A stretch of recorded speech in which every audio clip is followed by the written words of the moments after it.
قال المصنف عن عائشة رضي الله تعالى عنها قالت لما اشتكى النبي صلى الله عليه وسلم ذكر بعض نسائه كنيسة رأتها بأرض حبشة بأرض الحبشة يقال لها ماريا، وكانت أم سلمة وأم حبيبة أتتا أرض الحبشة فذكرتا من حسنها وتصاوير فيها، فرفع رأسه صلى الله عليه وسلم وقال: أولئك إذا مات فيهم الرجل الصالح بنوا على قبره مسجدا ثم صوروا فيه تلك الصور، أولئك شرار الخلق عند الله. الزون مالنا عائشة حديث النبي صلى الله عليه وسلم بتعمموا جزيت لما اشتكى النبي بتعمموا جزيت صلى الله عليه وسلم ذكر بعض نسائه كسيتوቻቸው ውስጥ አንዷ አነሳች كنيسة ቤተ ክርስቲያንን رأتها አይታት የነበረችን ቤተ ክርስቲያን بأرض حبشة ወይም بأرض الحبشة بحبشة مريت أرض الحبشة እዚህ በመጡ ጊዜ ከነብዩ ባለቤቶች አንዷ ወደዚህ መታ ስለነበረ ሲጀምር ኡሙ ሐቢባ ኡሙ ሰለማ እነዚህ ወደ ሐበሻ የመጡ ነበሩ እና አንዲትም ቤተክርስቲያን አይተው ነበር። እዚህ መቼም ሐበሻ ቤተክርስቲያን ሀገር ነው ሰለማህ አላህ ያንን አይተው ነበር።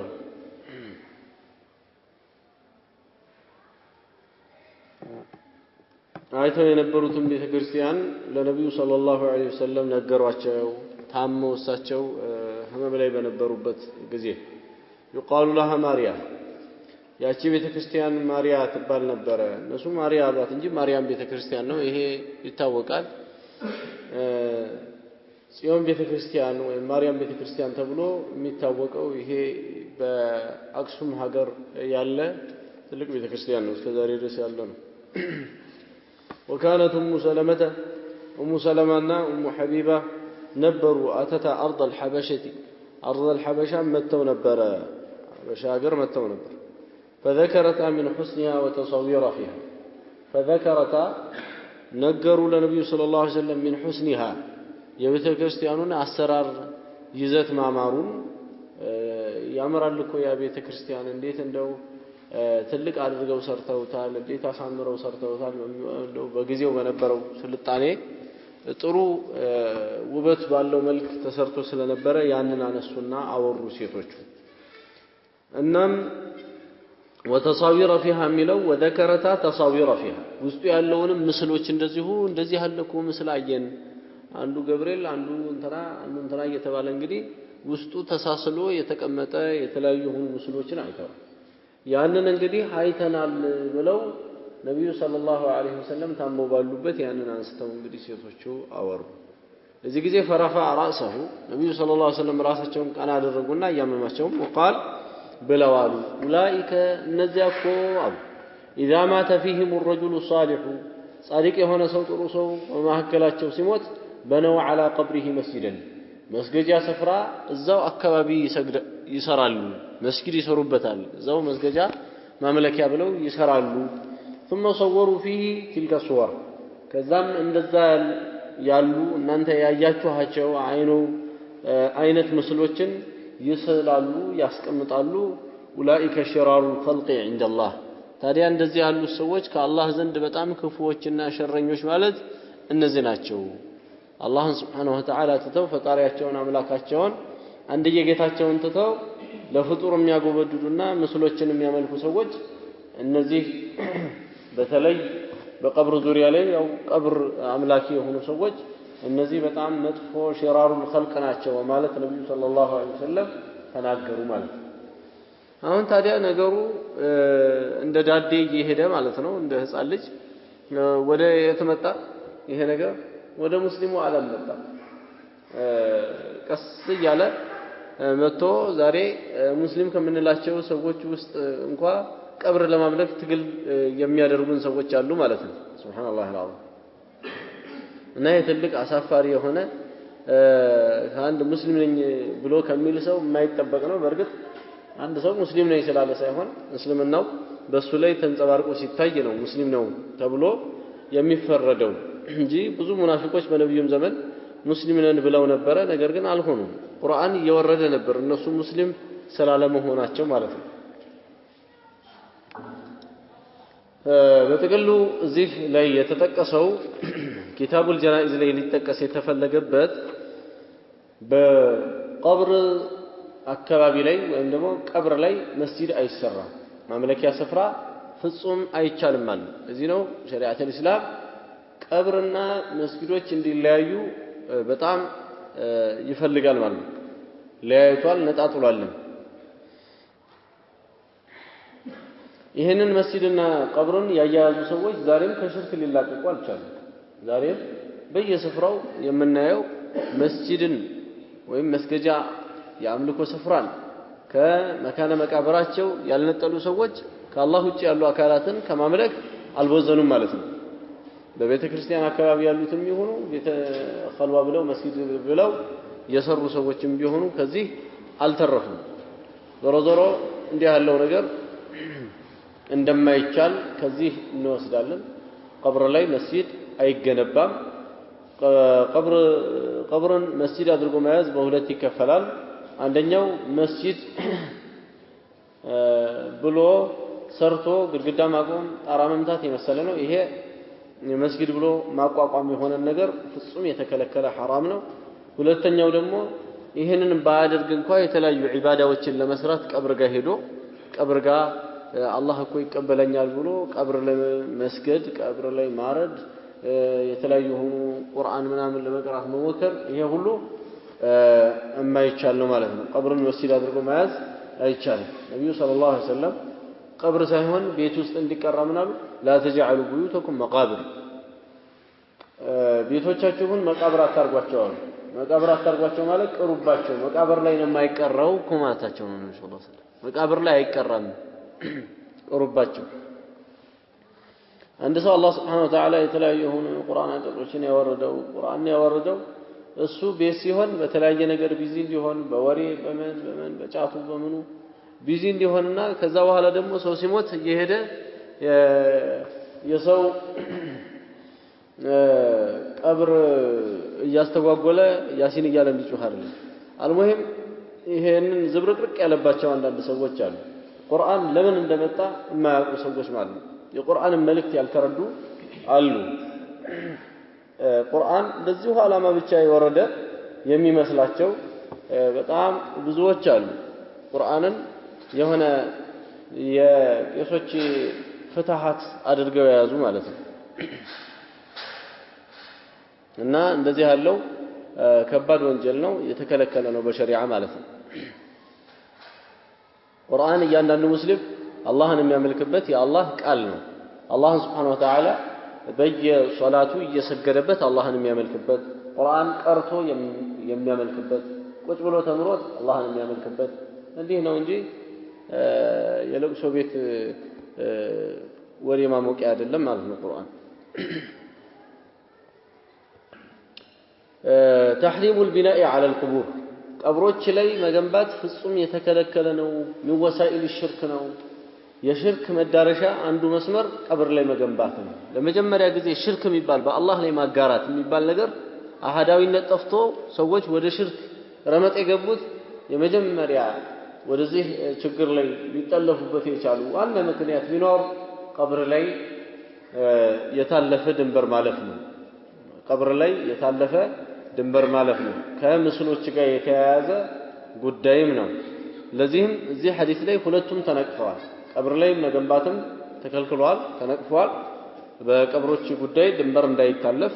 ተደርጓል ማለት ነው ቀብሮች ቀብር ከመሆናቸው ይዘለለ ምንም አይነት ትርጉም ሊኖራቸው አይገባም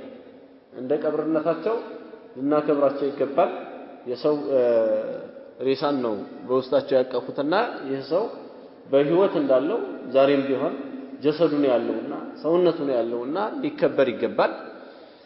ከዚህ የተነሳ ቀብር ላይ መረማመድ ወይም ደግሞ ቀብርን መርገጥ አይቻልም ቀብር ላይ መቀመጥ አይቻልም ቀብር ላይ መሽናት አይቻልም ልክ ይሄ እንደማይቻለው ሁላ ቀብር ላይ ደግሞ ድንበር አልፎ ቀብርን አመልካለሁ ከአላህ ውጪ ጣራለሁ ማንንም ይሁን ማን ማለት ነው ያ ባለ ቀብሩ ማንንም ይሁን ማለት የነብዩ ሰለላሁ ዐለይሂ ወሰለም ቀብር ለምን አይሆንም ያንን ባለ ቀብር እለምናለሁ እጣራለሁ ብሎ ቢል ግን ውድቅ ነው የሚሆነው ማለት በጣም ያሳዝነው ሐጅ እንኳን ለአላህ ቤት ነው ሐጅ የሚደረገው እንጂ ለነብዩ ቀብር አይደለም በመሰረቱ ማለት ነው የነብዩም ቀብር ያለው ሐጅ ከሚደረግበት ቦታ ምን ያክል ርቆ እንደሆነ ይታወቃል ከዚህ ምን ያክል ያክላል ወይ የሆነ ሐረር ወይ ወደ ሰሜኑ ክፍል ነው የሚያክለው ማለት ነው መዲናና መካ ያላቸው ልዩነት ወይም ርቀት በዚህ አይነት ርቀት ላይ ነው ያሉት ፍጹም ሐጅና የቀብር ዚያራ ፍጹም የሚገናኝ ነገር አይደለም ማለት ነው እዛ ሁጃጆቹም حتى እዛ እንኳን ሄደው ሐጅ አድርገው እንኳን የነብዩ ሰለላሁ ዐለይሂ ወሰለም መስጂድ ለማየት ቢሄዱበት ነው እንጂ የነብዩን ቀብር ጎራ ማለት ያለባቸው የነብዩን ቀብር ብለው ቢሄዱ ስህተት ነው ውድቅ ነው የሚሆነው ስራቸው ውድቅ ነው የሚሆነው ይሄ ተግባራቸው ባጢል ይሆናል የነብዩን ቀብር ተብሎ ጉዞ አይጀመርም የነብዩን አለይሂ ሰላቱ ወሰለም መስጂድ ጎበኛለሁ ብሎ በዚህ አይነት እንጂ ማለት ነው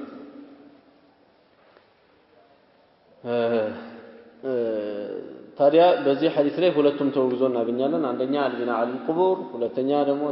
ተሳዊር ጉዳይ የፎቶ ጉዳይ ከዚህ ተሳዊር ከሚለው ወይም ምስሎች ከሚለው ጋር ይያያዛል ፎቶ ምስል ነው አንዳንድ ዑለማዎች ዛሬ ላይ ያለው ካሜራ እንደዚህ የሚነሱ ፎቶዎችን የማግራት ሁኔታ ቢኖራቸውም ሐቁ ግን ወይም ትክክለኛ ነው ብለን የምናስበው ፎቶ በምንም ይነሳ በዶማም ይነሳ በቅርጽም ይነሳ በምንም ይነሳ በየትኛው መንገድ ይነሳ ፎቶ ነው ይሄ ነው ትክክለኛው አቋም ማለት ነው ፎቶ የተባለ ነገር በአጠቃላይ የተከለከለ ነው የሚሆነው ለምን ትላንትና በእጅ የተሳለው ከአላህ ውጪ የተመለከው ነገር ዛሬ በተለያየ በሆነ በህትመት መሳሪያ ውስጥ አስገብተን ብናመጣላቸው ሰዎቹ ደስተኛ ናቸው እንጂ ፍጹም ተቀያሚ አይሆኑም ጭራሽ እንደውም በጣም በአማረ ሁኔታ ልባቸው ውስጥ እንዲሰገሰግ ነው የሚሆነው ማለት ነው የዛሬው መስፋፋቱ ሸሩን ነው እንጂ ጨመረው ምንም የቀነሰው ነገር የለም ስለዚህም በጥቅሉ ፎቶ የሚባል ነገር ለضروራ ወይም ለአስጨናቂ ጉዳዮች አንድ ሰው ለትምህርት ዶክመንቶቹ ወይም ደግሞ ለንግድ ዶክመንቶቹ ወይም ደግሞ ለመኖሪያ ቤት ዶክመንቱ የመሳሰሉ ለሚንቀሳቀስባቸው አስፈላጊ ነገሮች ካልሆነ በስተቀር በሆነ ባልሆነው ፎቶ መነሳት ይሄ አደጋ ነው የአንዳንድ ሰዎችንም ኢኽላስ እንደሚፈትን እየተደረሰበት እየታየበት ያለ ጉዳይ ነው እዚህ አታህያት ላይ ቁጭ ይላል አታህያት ላይ እኮ እሱ አልተቀመጠም በመሰረቱ ዛላ ለአንድ ሰው ካሜራ ይሰጠውና በል አንሳኝ ይለዋል እሱ እንዲህ ያደርጋል ምን እንደሚያ ልክ ሰላት ላይ ሆኖ እየሰገደ ያለ ነገር ማለት ነው ሁለት ነገር ነው አሁን እያጠፋ ያለው ሰውዬ አንደኛ እኔ ምንድነኝ እያለ ነው እኔ ኃይለኛና ጎበዝ ሆንኩኝ ሰጋጅ ነኝ አያችሁኝ እኔ ጀግና ነኝ እያለ ነው ሰላቱ ዘኩ አንፈሰኩም ሁወ አዕለም ቢመን ይተቃ ራሳችሁን አጣጥሩ እያለ አላህ የሰው ልጆች እያስጠነቀቀ ነው ማለት ነው ይሄ ሰው ግን የአላህን ማስጠንቀቂያ ከምንም ከቁብ አልቆጠረም ሁለተኛ ነገር ደግሞ በዛው መልክ ኢኽላሱን እየበላን ያለው ይሄ ሰው ኢኽላሱን እየበላን ብዙ ሰዎች እንዲህ ያለ ባህሪ ያላቸው ሰዎች አሉ የትኛውን ቦታ ሲሄዱ በቃ እነሱ የሚያደርጉት ነገር በአጠቃላይ እየተቀረጸላቸው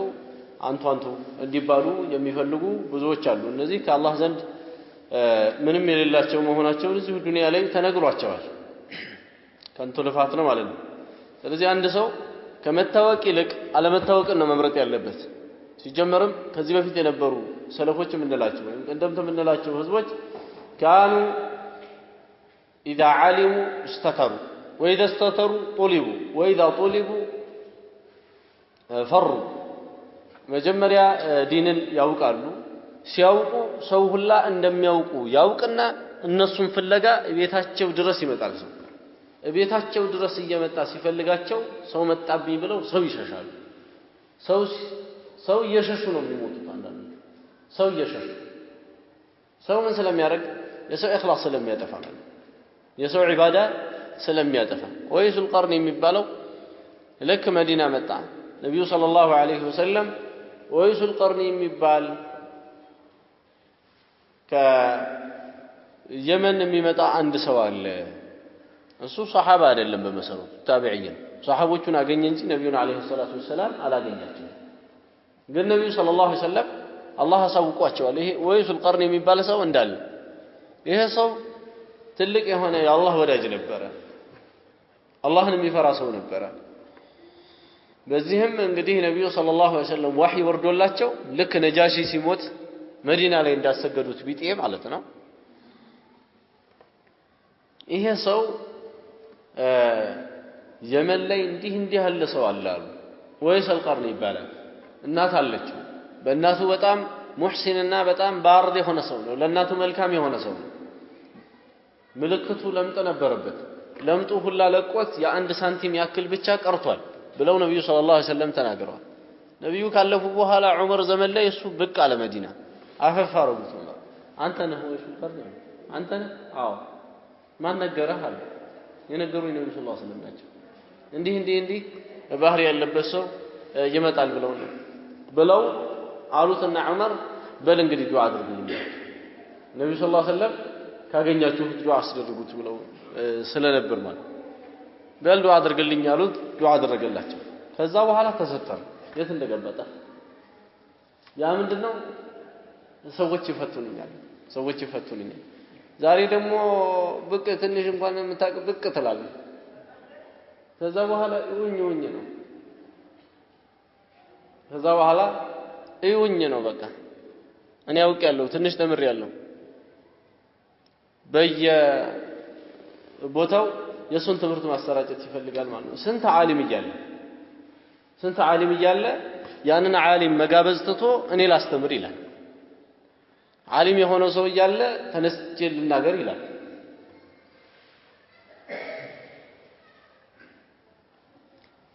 አልሙሂም ስንቱ አለ አልሙሂም ይሄ እንግዲህ ያነሳሁት በተስዊሩ ጉዳይ ነው በጣም ኢኽላስ ዛሬ ዘመን ላይ በተለይ የራቀበት ጊዜ ላይ ያለው ኢኽላስ የሚባል ነገር ከባድ ነገር ነው ኢኽላስ ከሌለ የምንሰራው ስራ ባጥል ነው ባጭሩ ወማ ኡሚሩ ኢላ ሊያዕቡዱላህ ሙኽሊሲነ ለሁ ዲን ዲን ማለት ኢኽላስ ነው ኢኽላስ ከሌለ ዲን የለም ዲን ማለት ኢኽላስ ነው አንድ ሰው የሚሰራውን ስራ ለአላህ ካላጠራ ምንም ዋጋ የለውም ማለት የሚሰራው ሁላ ጠፍቷል ከአላህ ዘንድ ሊቀበል በመጣ ጊዜ አላሁ ሱብሓነሁ ወተዓላ ሰዎች በዚህ ጉዳይ ላይ እንዲያደንቁህና ሙገሳ እንዲቸሩህ ነበር የሰራኸው ተቀበላቸው የሚሰጡህ ከሆነ ደሞዝ ይስጡህ ይባላል በሐዲስ ላይ እንደተነገረው فالتمسوا عندهم جزاء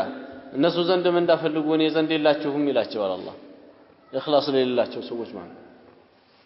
ለዛ ነው ሙኽሊስ ከሆኑ ሰዎች ውስጥ አንዱ ሁሉ ጊዜ ላይ የሚሰግድና አንድ ቀን በሽንቁር ቢያዩት ሰዎችን አያቸው እንዳዩት ሲያያቸው ዱዓ አደረገ በቃ ያ አላህ እኔ ካንተ ጋር እየመሰከርኩ ስሰራ የነበረው ዒባዳ ወጥቷል ከዱንያ ላይ አንሳኝ ሞተ ያሰው ወዲያው የዚህ አይነቶች ነበሩ ሙኽሊሶች ተቅዮች ማለት አላህን የሚፈሩ ሰው ከጊዜ በኋላ ደግሞ መጣ ሐታ ካሜራ እየሰጠ ቀረጸኝ የሚል መጣ ማለት ቀረጸኝ ሐጅ ይሄዳል ሰው ራሱን በማያውቅበት ሁኔታ ከአላህ ባሮች ውስጥ ስንቶቹ ከላም ሳይናገሩ ሐጅ ብለው ከተነሱበት ጊዜ ጀምሮ ዚክር ዱዓ አስፈላጊ የሆነ በጣም ضرورة ነገር ካልሆነ በስተቀር ወሬ ሳያወሩ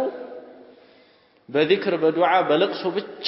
ቆይተው ይመጣሉ እሱ ደግሞ በፎቶ ብቻ ቆይተው ይመጣል የፎቶ ዶክመንት ይዞ ይመጣል ወደ ሀገሩ ሲመጣ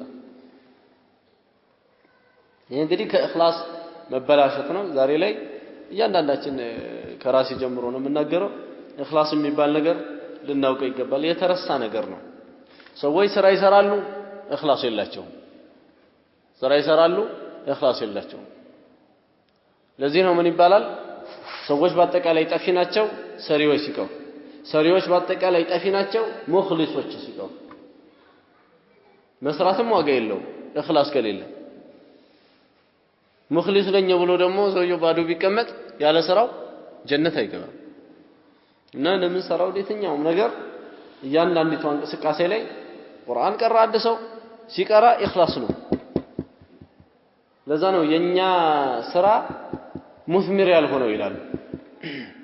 የድሮቹ ትንሽ ይሰራሉ ፍሬያማ ናቸው ትንሽ በተናገሩት የሰው ልብ ይቀየራሉ ለምንድነው እኛ ለውጥ ማናመጣው ከተባለ መጀመሪያ ስንናገርስ በኢኽላስ መቼ እንናገርና መጀመሪያ ስናስተምርስ በኢኽላስ መቼ እናስተምርና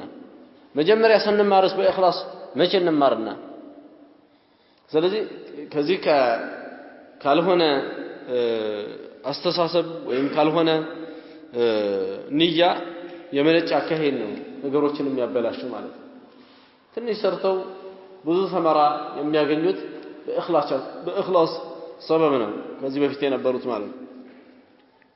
ታዲያ ስራ ማለት በኢኽላስ ነው ኢኽላስ የሌለው ምንም ሰራፋ ይበል ምንም የሰራው ነገር የለም በል እንደውም ራሱ ላይ ዊዝር ነው ራሱ ላይ ወንጀል ነው እያጠራቀመ ያለው ማለት ነው እየሰበሰበ ያለው ዛሬኮ የተለያዩ ሰዎች ያስቀራሉ ከዛ በኋላ ስንት ሰው አንተ አስተማርክ ኧረ እኔ እንደዚህ አክል ሰው አስተማርኩ ሰው ነኝ ይሄኔ አስተማርኳቸው ብሎ ያላቸውን ሰዎች ሰብስበን ብንፈትሻቸው አልተማሩም በምንድነው ያወራ ያለው ሰውየው በውሸት ሁላ ይነዛል ማለት ነው ጉራውን ይነዛል አላህ ቁርአን ላይ ስለ ሙናፊቆቹ ሲያወራ ባልሰሩት ነገር መመደህ ወይም መሞገስ እንደሚፈልጉ ነው የሚናገረው ሱብሃንአላህ እና ይሄ ትልቅ በሽታ ነው ዛሬ ላይ ያነቀዘ ሙስሊሙን ህብረተሰብ ውስጡን የመረዘ በሽታ ቢኖር ኢኽላስ መታጣቱ ነው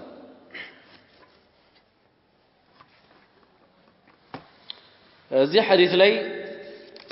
أولئك إذا مات فيهم الرجل صالح سو سموت بنوا على قبره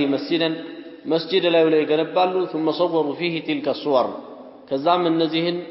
صور ወይም ደግሞ የታዩትን ምስሎች ይቀርጻሉ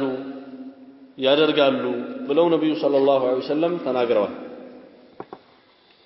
ህይወት ያለውን ነገር በጥቅሉ ማንሳት ወይም ደግሞ መሳል የመሳሰለው ዛቻ አለበት ከባኢር ወይም ትላልቅ ከሚባሉ ወንጀሎች ውስጥ ነው የሚገባው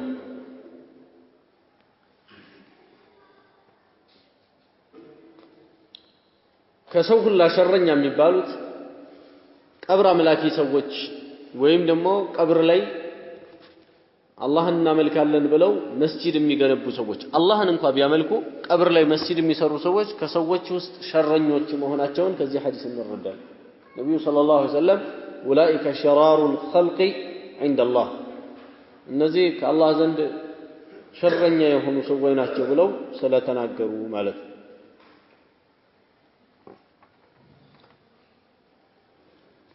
ይሄ ተስዊር ጉዳይ አደጋ ነው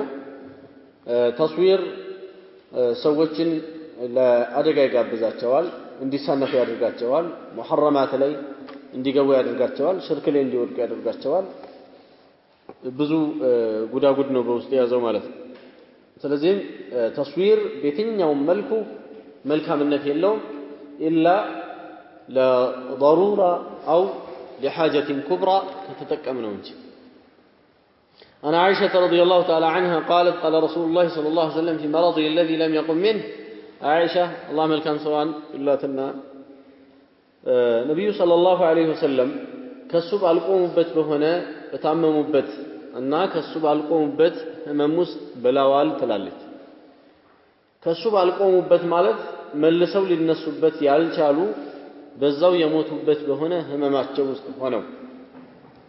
يمجرشان يقرأتشون برنوه من يلو نبر لعن الله اليهود والنصارى الله يهود وچننا كريستيان وچن يرغماچو ويم الله رغماچو بلو يلو نبر لمندن ነው የተረገሙት እነሱ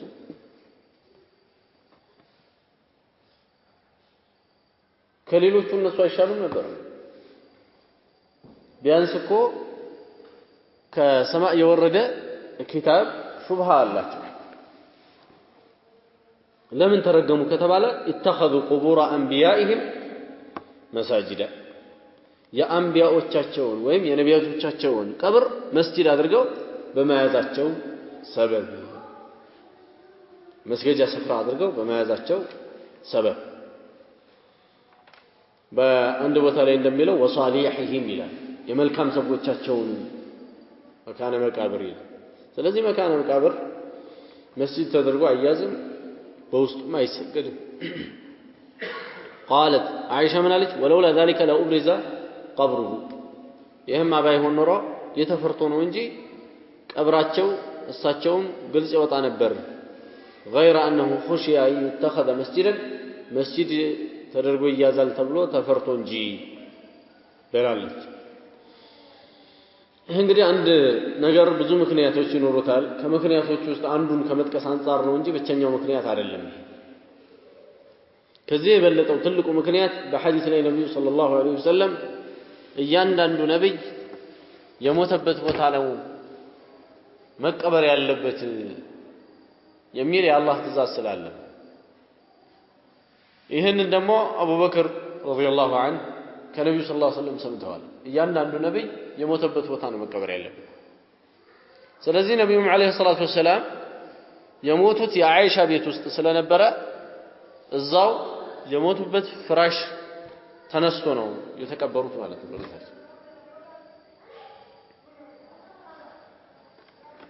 እና ከሰበቦች ውስጥ አንዱን መጥቀሷ ነው ወለውላ ذلك لأبرز قبره የሚለው እንጂ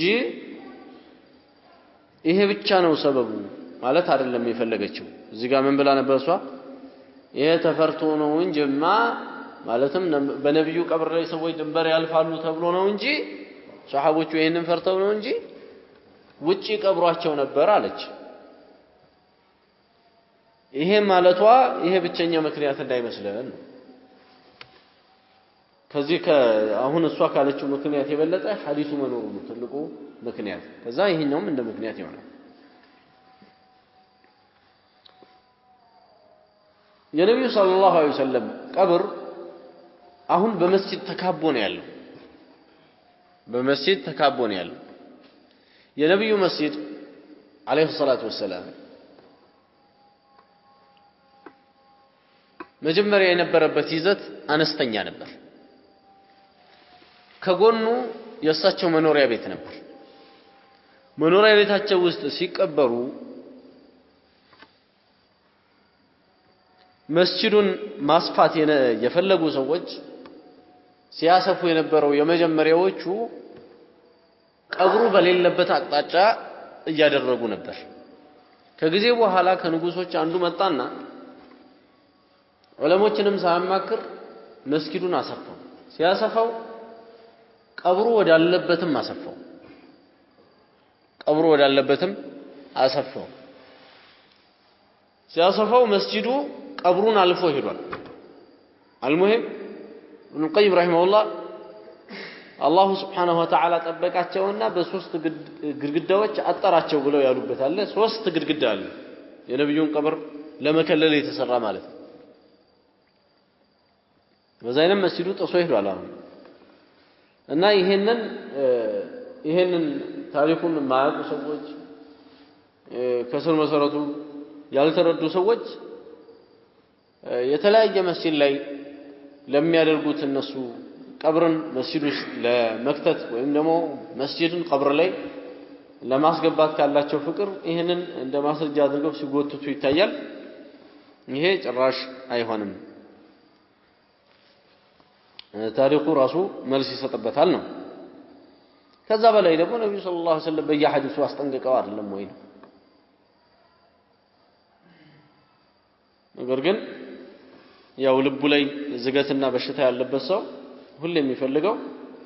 ከማስረጃዎች ጋር መጋጨት ነው። መስማማት ሳይሆን ነብዩ ምን ብለዋል ብሎ የእሳቸውን ንግግር ተንተርሶ አቋም መያዝ ሳይሆን አቋም ይይዛል። የጥፋት አቋም ይይዝና ማስረጃዎችን ለመፈላለግ ደግሞ ደፋ ቀና ይላል ማለት ነው። ይሄ ተግባር ፍጹም የተከለከለ የተወገዘ ነው። አንዳንዶቹ የሚያደርጉት በዚህ ምክንያት ከሆነ ይሄ የመስጂዱን ታሪክ ካለማወቅና ከጃህል የተነሳ ነው። وعن أبي هريرة رضي الله عنه قال قال رسول الله صلى الله عليه وسلم كأبي هريرة الله لكم سبحانه نبي صلى الله عليه وسلم أرويه من شهد الجنازة حتى يصلي عليها الصلاة يسجد زند جنازة يتقعد سو يتقني سو الصلاة يسجد الله بلو يمتع سو فله قيراط عند قيراط الأول ومن شهدها حتى تدفن تكبر زندا دمو تكبر الله بلو ያለ ሰው ደግሞ فله قيراطان ሁለት ቂራጥ አለው። አንዳንዱ ኪታብ ላይ ይዘለላል ይመጣል ራሱ ምንድነው የሚለው የተዘለለ የሚመስላችሁ ተቀርቷል። ትላንት የተቀራን አንዳንዱ ባለፈ የተቀረማት ومن شهدها حتى تدفن يقبر زند የተገኛት እቀብራለሁ ብሎ ደግሞ ጀናዛውን የተገኘ ሰው فله قراطان ሁለት ቂራጥ አለው። قيل وما القراطان ምንድነው ቂራጣን እየተባለ እየተነገረ ያለው ብለው ጠየቋቸው ነብዩን አለይሂ ሰላቱ ወሰለም። مثل الجبلين العظيمين ሁለት ትላልቅ ተራሮች የሚያክል የሆነ ሰዋብ ነው።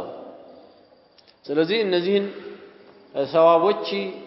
ያገኛል ማለት ነው። አንድ ሰው ምንም ያደርግ ከሆነ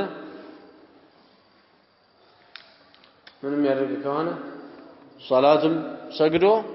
የሚቀብር ከሆነ ولمسلم لمسلم በሆነ ሪዋያ اصغرهما ትንሽ የሚባለው مثل جبل احد የኡሁድን ተራራ የሚያክል ነው ቂራጥ ማለት ብለዋል። ዞሮ በዚህ حديث لي صلاة الجنازة يالهم فضل نبي صلى الله عليه وسلم تناقروا جمهور العلماء صلاة الجنازة كتسجد بوهلا جنازة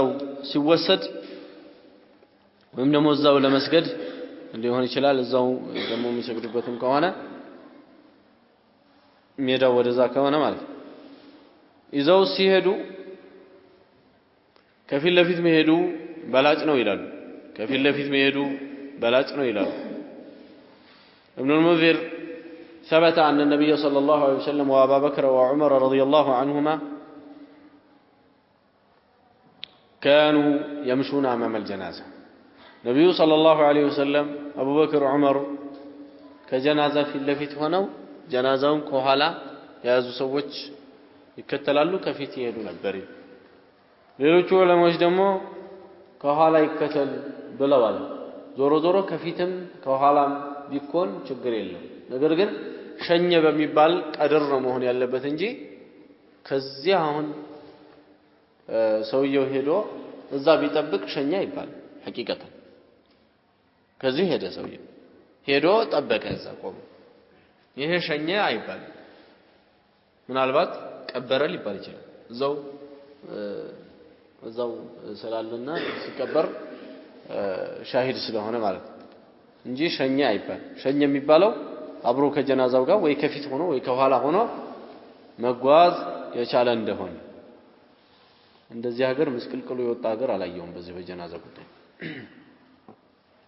ያው የቦታ ለመመቸትም ትራንስፖርቱ ምንም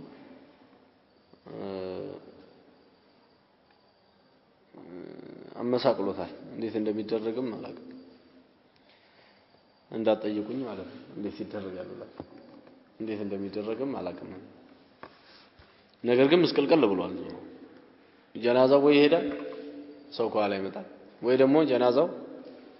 እየመጣ ሰው ቀድሞ ይጠብቃል ማለት ነው ይሄ አልነበረም በሸሪዓው የነበረው አብሮ ከጀናዛው ጋር ወይ ከፊት ሆኖ ወይ ከኋላ ሆኖ መከተል ነው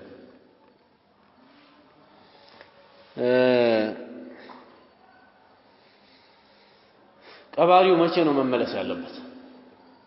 ቀባሪው ቀበረ የሚባለው ቀብሩ ሙሉ ለሙሉ ተካቶ አፈሩ ሲመለስ ስለዚህ አንድ ሁለቴ ወሩሮ ሰውየው እኔ ደርሻዬን ተወጥቻለሁ ብሎ ቢሄድ ትክክለኛ ቀባሪ አይደለም ይሄ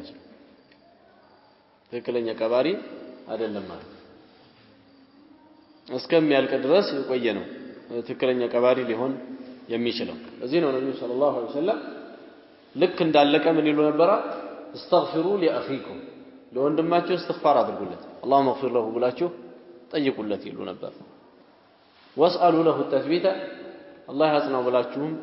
ጠይቁለት فانه الان يسال አሁን ይጠይቃል ብለው ይለው ነበር ሰው ከሄደ ማንን ነው እንደዚህ የሚሉት ነው ሰለላሁ ስለዚህም ትክክለኛው ሙሉ ለሙሉ ሰውየው እስከሚቀበር ድረስ መጠበቅ ነው ማለት ነው ሌላው ዚያረቱል ቁቡር ላይ ያለ ችግር ነው ዚያረቱል ቁቡር ሶስት አይነት ዚያራ አለ በመሬት ላይ አንደኛ ሽርካዊ ይሆናል ሁለተኛ ቢድዓዊ ይሆናል ሶስተኛ ሱናዊ ነብያዊ የሆነ ዚያራ አለ ሽርካዊ የሚባለው የተለያዩ የቀብር ሰዎችን ለመለመን እርዱይ ለማለት አረቸገረኝ ስጡኝ ለማለት የመሳሰለ የሚደረገው ዚያራ ሽርካዊ ይባላል ይሄ ኩፍር ነው ሽርክ ነው ወንጀል ነው አደጋ ነው ማለት ሁለተኛው ደግሞ ዚያራ ቢድዕያ የሚባለው እሱም ከዚህ ተነስቶ ሲሄድ እዛ ቁርአን እቀራለሁ አጅሩም ይበዛልኛል ወይም እዛ አርጀ ሰድቃለሁ የመሳሰሉ ነገሮችን ጭራሽ ከዚህ በፊት ህዝበ ሙስሊሙ ማያውቃቸው ማለት ነው የሷሐቦቹ ሙስሊሞች የማያውቁትን ነገር ሊያደርግ ይሄደ ሰው ይሄ ቢድዓዊ ይባላል ሶስተኛው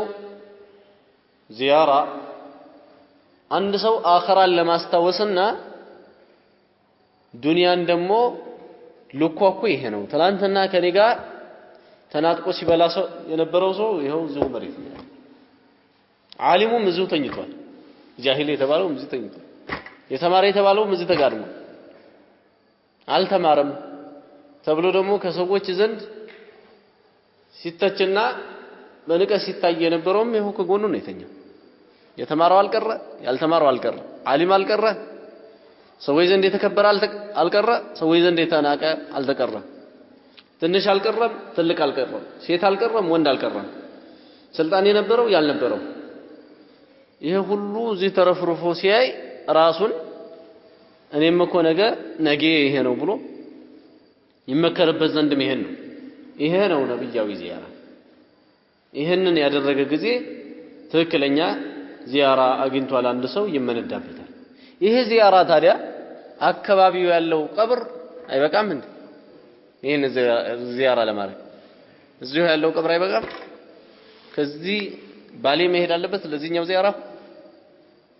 ጭራሽ ማንም አይሰውርም ማለት ነው ይሄንን ከዚህ ባሌ ወይም ደግሞ ከዚህ ወሎ የሚያስኬድ አይደለም ማለት ነው ይሄ ዚያራ كما هو معروف ሰዎች የተለያዩ መሸይኾችን ቀብሮች ለመዘየር ይሄዳሉ የሸይኽ ቀብርና የሌላው ሰው ቀብር ምንድነው የሚለየው ነው አኺራን ለማስታወስ ከሆነ ሸይኹም ሞቷል ይሄም ሰውዬ ነበረ በህይወት ሞቷል አኺራን ለማስታወስ ከሆነ ነገር ግን ሌላ ዓላማ አለው ሌላ ዓላማ ያለው ደግሞ ቀደም እንዳልነው እንደ ዓላማው ወይ ቢድዓዊ ከሆነ እንደ ቢድዓነቱ የቢድዓውን ወንጀል ተሸክሞ ይመጣል ሽርካዊ ከሆነ ደግሞ በአላህ Subhanahu Wa Ta'ala ክዶና አሻርኮ ደግሞ ወደ መስጂዱ መጥቶ ሁለት ነገር ይዘላብዳል ማለት ነው ቀደም ሽርክ ላይ ነበር አሁን ደግሞ እዚህ ቆሞ ይህዲና الصراط المستقيم አንተ ቀጥተኛውን መንገድ ምራኝ ይላል ቀደም ደግሞ ሌላ ሰው ነበር ምራኝ ስጠኝ እያለ የነበረው ዝብርቅርቅ እያደረገ ነው ማለት ነው ይሄ ሰው ኢያከ ነዕቡዱ ወኢያከ ነስተዒን አንተም ብቻ ነው የምናመልከው ይላል ቀደም ሌላ ሰው ነበር ሲያመልክ የነበረው ኢያከ ነስተዒን አንተም ብቻ ነው ገዛን የምንጠይቀው ይላል ቀደም ሌላ ነበር ገዛ ሲጠይቅ የነበረው ስለዚህ ይሄ ዱንያ አኺራውን የሚያበላሽ ወንጀል ነው የሚሆንበት ማለት ነው አልሙሂም ዚያራ በዚህ አይነት የተከፋፈለ መሆኑን ማወቅ ያስፈልጋል ዚያረቱል ቁቡር አስፈላጊ ነው ቀብር መዘየር አስፈላጊ ነው አንዳንዱ ሰው በቀብር ጎን እንኳን ሲያልፍ እየሳቀና እንደው ሁኔታው ከመሆኑ የተነሳ የቀብር ዚያራ ጥቅምም እንዳለው ማያውቅም በሄደበት አጋጣሚ በቀብሮች እንኳን መሃል ቢያልፍ ተመክሮና ራሱን መለስ አድርጎ አስቦ እንኳን አያልፍ ይሄ ጥፋት ነው ነብዩ ሰለላሁ ዐለይሂ ወሰለም ቀብር ሊመከሩበት በሌሊት ይሄዳሉ በቀን ከመሄድ በጣም ከባዱ መመከሪያ በሌሊት ነው በሌሊት ሄደው ነብዩ ሰለላሁ ዐለይሂ ወሰለም ቀብሮች መካከል ቆመውና ቁጭ ብለው ራሳቸውን መከረው ይመጡ ነበር ማለት ነው እሳቸው ካሉበት መቃም ጋር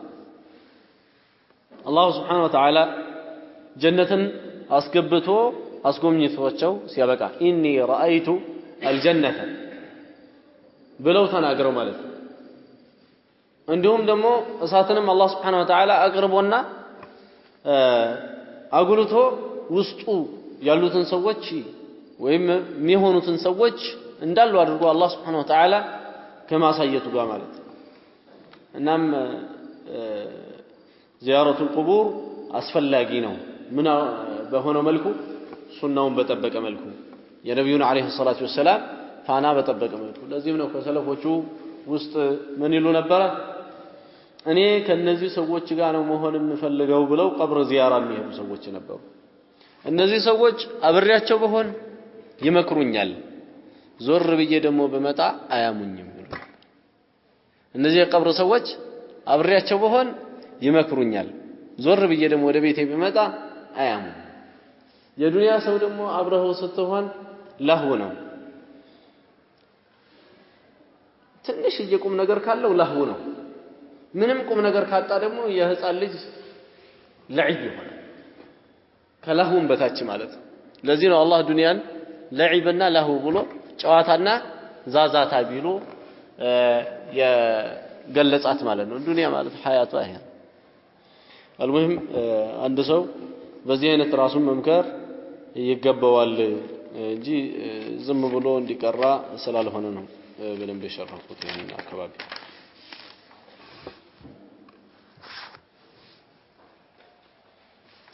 መሸጡ ሸሪዓው የፈቀደው ነገር ሆኖ ከሆነ ይሄ ለንግድ የቀረበው ዕቃ ዘካ ይወጅብበታል ማለት ነው እሱም የራሱ መስፈርቶች ያሉ የተነገሩት በዛ መስፈርት መሰረት ማለት ነው ዝም ብሎ ይطላቀን ዝም ብሎ ለንግድ የወጣ በአጠቃላይ ማለት ሳይሆን በራሱ መስፈርቶች የተቀመጡለት መስፈርቶች አሉ ያ በዝርዝር ወደፊት የሚመጣ ይሆናል ዘካ የሚባለው ህግ ቁርአን ላይ መጥቷል ሐዲስ ላይ መጥቷል ኢጅማዕ ላይ መጥቷል ቅያስ ላይ መጥቷል ስለዚህም ማስረጃዎቹ አራት አይነቶች ናቸው አራት ናቸው ሳይሆን አራት አይነት በአይነት ራሱ ከቁርአን ብዙ ማስረጃዎች አሉ ዘካ ዋጅብ መሆኑ ከሐዲስ በጣም ብዙ ማስረጃዎች እንዲሁም ከዑለማዎቹ ስምምነት ኢጅማዕና ቅያስ ሰሒህ ከሚባለው ማስረጃዎች አሉ ዘካ ይወጅብ ዘንድ ሸርጦቹ የመጀመሪያው ያ ሰው ካፊር መሆን የለበትም ሙስሊም መሆን አለበት ሙስሊም ላይ ነው ዘካ የሚወጅበው ልክ ሶላት ካፊሮች ላይ እንደማይወጅበው ማለት ነው ሙስሊም የሆነ ሰው ግን መስገድ አለበት ዋጅብ ነው ሁለተኛው ሙልኩ ኒሳብ ወይም ሚልኩ ኒሳብ ኒሳብን መምለክ ይኖርበታል ኒሳብ የሚባለው ለእያንዳንዱ የዘካ የሚወጣ ነገር ኒሳብ አለው ልክ አለው ያንን ልኩን መድረስ መቻል አለበት እንጂ ከልክ በታች ከሆነ ሸሪዓው ካስቀመጠው ልክ በታች ከሆነ ዘካ የለበትም ሰውየውም ራሱ የለውም ተብሎ ስለሚታሰብ ማለት ወይም ደግሞ በሌላ መልኩ አውጪ ቢሆንም በዚህ ጉዳይ ላይ ለምሳሌ ገንዘብ ጉዳይ ላይ በጣም ብዙ ገንዘብ ቢኖርውና በገንዘቡ ቢወጅብበትም እንስሳዎቹ የሚያሳግዳቸው እንስሶች ግን ለምሳሌ ፍየሎቹ የሚያሳግዷቸው ከ40 በታች ከሆኑ ዘካ የለበትም 40 ሲደርሱ ነው ዘካ የሚወጅብበት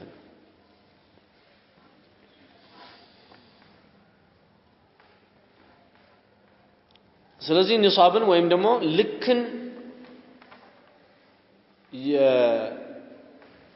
የዘካውን ማውጫ ልክ ባለቤት መሆን አለበት ማለት ነው ሰው ከልክ በታች ከሆነ ዘካ ይወጅብበታል ሌላው አመት መዞር አለበት በአንድ ነገር ላይ ብቻ ሲቀር ያ አንድ ነገር ከመሬት የሚወጣ ነገር ከመሬት የሚወጣ ላይ ማሳው አመት ይዞርበት የሚባል ነገር የለም ያው በደረሰ ጊዜ ነው ወአቱ ሐቀሁ يوم حصاده ይላል ቁርአን የታጨደም ጊዜ ዘካውን ስጡ ይላል ሐቁን ስጡ በማለት ነው የሚያወራው ስለዚህ ይሄ ሲቀር ከመሬት የወጡ ነገሮች ሲቀር ሌላው አመት ሲዞርበት ነው ዘካው የሚሰጠው ወይም ደግሞ የሚወጣው ማለት ነው ለንግድ የቀረበው ነገር አመት ሲዞርበት ነው እንጂ ሰውየው ንግድ ብሎ ከወጣ አመት ሳይሞላው ዘካ አውጣ አይባልም ማለት ነው ነገር ግን ሰዎች ያው በተለምዶ ረመዳን ላይ እንዳይረሱ ያወጣሉ እሱ ምናልባትም ረመዳን ላይ አይደለም ሱቅ የከፈተው ወይም ደግሞ ለንግድ ብሎ የሆነ ነገር ውስጥ የገባው ማለት ነው ግን ረመዳን ላይ ያወጣል ያ ለምንድን ነው በኋላ እንዳረሰውና ወሩን ብሎ ካለ ነው እንጂ ዘካ ረመዳንን ጋር ምንም ያስተሳሰረው ጉዳይ የለም ከረመዳን ጋር ምንም ያስተሳሰረው ጉዳይ የለም ዘካ አመታዊ በሆነ መልክ የሚከፈል ወይም ደግሞ ከገንዘብ የሚወጣ የሚስኪኖቹ መብትና የነሱ ሐቅ ነው የሰውየው ሐቅ አይደለም ለዚህ ነው የነሱን ሐቅ አጥፍተሃል ተብሎ ጀሃነም ይወርደው ማለት ነው እሱ ሐቅ አይደለም እሱ ሐቅማ ቢሆን ኖሮ እንደዚህ አይሆንም ለሱ ሐቅ አይደለም وفي اموالهم በገንዘቦቻቸው ውስጥ ይላል ቁርአን ላይ ሐቁን ሐቅ አለ ለማ للسائل والمحروم ጠያቂ ለሆኑ ድሆችና ከጥያቃ ራሳቸውን እያሸሹ ላሉ ድሆች በገንዘባቸው ውስጥ ሐቅ አለ ይላል አላህ ስለዚህ ሐቅ ነው ማለት ዘካ ከእስልምና መሐሲኖች ውስጥ ነው እስልምና የራሱ መሐሲኖች አሉት ከሌላው በሪዮታ ዓለም ከተቀረጹ ሊሆን ይችላል ወይም ደግሞ ሃይማኖት ነው ተብሎ በሃይማኖት ከተያዘ ነገር ሊሆን ይችላል ከየትኛውም ነገር ራሱን የቻለ ነው የማንንም ትብብር ድጋፍና የማንንም አቅልና የማንንም ራእይ አይዋስም ሸሪዓ አላህ ራሱ አውርዶታል አላህ ያወረደው በቂ ነው ማለት ነው አላህ አውርዶ የሰው ልጆችን ካረዳዳበት ጉዳይ መታዛዘንን ከፈጠረበት ከሆነ ጉዳይ አንድነትን ካጠናከረበት ከሆነ ጉዳይ የተለያዩ የሆኑ ችግር ላይ ያሉ ሰዎችን ችግራቸውን እንዲቀረፍላቸው ካደረገበትና አቅም ያላቸውን ሰዎች ደግሞ ገንዘባቸው እንዲጠበቅላቸው በጎን ካደረገበት ነገር አንዱ ዘካ በትክክል በሚወጣበት ሀገር ደሆች አይቸገሩም ባለጸጋ ተብለው ደግሞ አላህ Subhanahu Wa Ta'ala ገንዘብን በእጃቸው ላይ ያኖረ ሰዎች በገንዘባቸው ምክንያት በላእና ችግር አይገጥማቸውም መንገድ ላይ አይታገቱም በገንዘባቸው ምክንያት አይገደሉም የሱን ገንዘብ ለመዝረፍ ተብሎ የሚገደልበት ሁኔታ የለም ለምን አመት እየጠበቀ ለነሱ ኢህሳን እያረገ ነው ይሄንን ምስኪኖቹ ይረዱታል ስለዚህም ዘካ ሲደነገግ የተደነገገው የምስኪኖቹን ችግር ለመቅረፍ ብቻ አድርጎ ማሰብ አንድ በሸሪዓዊ የዘካ አቀማመጥ ጉዳይ ላይ አንድ አይነን እንደመጨፈን ነው ወይም ደግሞ በትክክል ነገሮችን ካለማየት ነው የሚቆጠረው ዘካ ሲወጅብ የወጀበው የሰዎችን ዓለማዊ ጉዳይ ዲናዊ ወይም መንፈሳዊ ጉዳይ የሰዎችን ጥቅል መሳለህ ወይም መልካም ጎኖች በአጠቃላይ ለማስጠበቅ ነው ዘካ ባለበት መረዳዳት አለ መተዛዘን አለ ሰላም አለ እርጋታ አለ ብለናል ዘካ በሌለበት ቦታ ላይ ደግሞ ቡኽል በሰፈነበት የሆነ ስግብግብነትና ሰዎች ራሳቸውን ብቻ ማደለብ በሚፈልጉበት ቦታ ላይ ደግሞ ተቃራኒ ነገር ይከሰታል ሰዎች እነዚህ ሰዎች እንደማይረዷቸው ስለሚያውቁ የማይረዳቸውን ሰው ምን ብለው ይወዱታል ስለዚህም ለሱ ክፉን ነገር ማሰር ይጀምራል ከቻሉ ቀጥታ ሰውየውን ለማጥቃት ካልቻሉ ደግሞ በተዘዋዋሪ በሲህር በምን እያረጉ መታገል ይጀምራሉ ማለት ነው ስለዚህ ይሄ ሁሉ ነገር ነው በዘካ ምክንያት የሚቀረፈው ዘካ እንደ ትንሽ የሚታይ የአላህ ድንጋጌ አይደለም ትልቅ ነው ለዚህ ነው ከእስላማዊ አርካኖች ውስጥ ወይም ደግሞ ማዕዘናት ውስጥ ትላልቅ ከሚባሉት አምስቱ የእስላም ማዕዘናት አንዱ ዘካ መስጠት ሆኖ የተቀመጠው ማለት ነው